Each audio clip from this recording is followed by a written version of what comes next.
ദിവസവും രാവിലെ പതിവായിട്ട് മുട്ട കഴിച്ചു കഴിഞ്ഞാൽ ചില രോഗങ്ങളെ നമുക്ക് ഒഴിവാക്കാൻ സാധിക്കും. മുട്ട കഴിച്ചാൽ വിശപ്പ് മാറുകയല്ലേ ചെയ്യുന്നത്, അത് പ്രോട്ടീൻ അല്ലേ നൽകുന്നത്, ഇത് കഴിച്ചാൽ രോഗങ്ങൾ എങ്ങനെ മാറുമെന്ന് ചിന്തിക്കുന്നവരുണ്ട്. എന്നാൽ നിങ്ങൾക്ക് പിടിപെടാൻ സാധ്യതയുള്ള പല രോഗങ്ങളെയും പ്രതിരോധിക്കുന്നതിന് പ്രിവെന്റ് ചെയ്യുന്നതിന് ദിവസവും രാവിലെ ഒരു മുട്ട വെച്ച് കഴിക്കുന്നത് നല്ലതാണ്.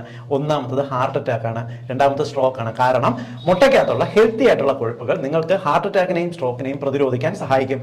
രാവിലെയാണ് നമ്മുടെ ശരീരത്തിലുള്ള പാൻക്രിയാസ് ഇൻസുലിൻ ഏറ്റവും എഫക്റ്റീവ് ആയിട്ട് വർക്ക് ചെയ്യുന്നതുകൊണ്ട് തന്നെ ഈ ഹെൽത്തി ഫാറ്റ് മുട്ട രാവിലെ കഴിച്ചു അത് രക്തക്കുഴലിനകത്ത് ബ്ലോക്ക് ഉണ്ടാക്കുന്ന ടെൻഡൻസിയെ ചെറുക്കുകയും ചെയ്യും. ഒരേ സമയം ഹാർട്ട് അറ്റാക്കിനെയും സ്ട്രോക്കിനെയും പ്രതിരോധിക്കാൻ സാധിക്കുകയും ചെയ്യും. മാത്രമല്ല ഇതിനകത്ത് അടങ്ങിയിട്ടുള്ള ല്യൂട്ടിൻ, സിയാസാന്തിൻ പോലുള്ള ചില അമിനോ ആസിഡ്സ് നമ്മുടെ കണ്ണിനകത്ത് ഉണ്ടാകുന്ന മാക്കുലർ ഡീജനറേഷൻ എന്ന് പറയുന്ന രോഗത്തിനെ ചെറുക്കുന്നു. അതായത് നിങ്ങൾക്ക് കാഴ്ചക്കുറവ് ഉണ്ടാകുന്നു, കണ്ണുകൾക്ക് പ്രായം ചെല്ലുമ്പോൾ ഉണ്ടാകുന്ന കണ്ണിനെ നമുക്ക് പലതും തിരിച്ചറിയാൻ പറ്റാത്തൊരവസ്ഥ, ഇത് പ്രശ്നങ്ങൾ മറികടക്കുന്നതിന് നമുക്ക് മുട്ട ഡെയിലി കഴിച്ചാൽ നല്ലതാണ്. കൂടാതെ ഒരു പ്രായം കഴിഞ്ഞിട്ടുണ്ടാകുന്ന അൽഷീമേഴ്സ് പോലുള്ള രോഗങ്ങളെ, മറവി രോഗത്തിനെ പ്രതിരോധിക്കുന്നതിന്